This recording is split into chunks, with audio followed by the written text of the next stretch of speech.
Hi guys. Ayan, gawa tayo ng itlog na maalat. Ito. Yan, ilagay ko na dito sa grapon. Yung 7 piraso lang yung kasi na. Ano dito, itlog sa grapon guys. Yan. Napalamig ko na rin yung pinaglagaan yan. Ito ay ito yung mga nakalagay dito sa loob. Yung paminta, laurel, asin at saka sugar. Ayan na po siya guys. Ilagay na natin dito. Kailangan malinis yung grapon nyo na paglalagyan. Nagsali na tayo ng pinaglagaan niya kasi malamig na. Napalamig na natin na 1 oras. So ayan, ilagay na natin dyan. Sali na natin. Kailangan lubog sa itlog. Ayan guys. Ayan. Okay na yan. Lubog siya. Ayan. Kailangan sa tubig. Ayan. Lubog na lubog siya guys.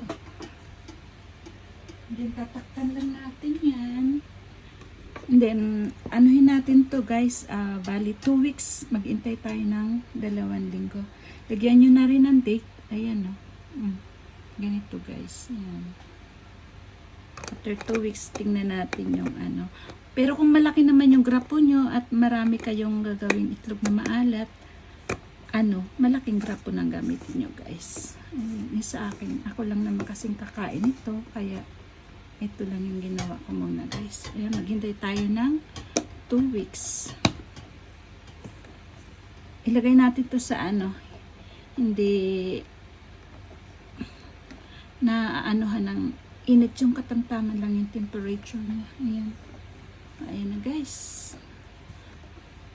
Hintayin lang natin yung 2 linggo. Ayan po siya.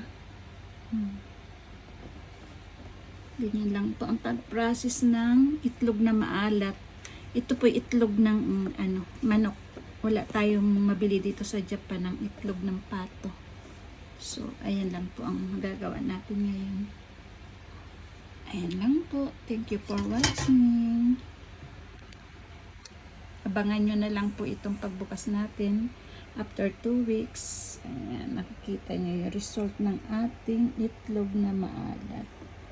Ayan.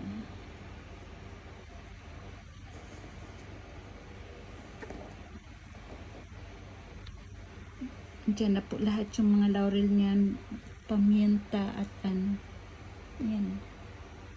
Nakalubog sa ilalim. Thank you for watching.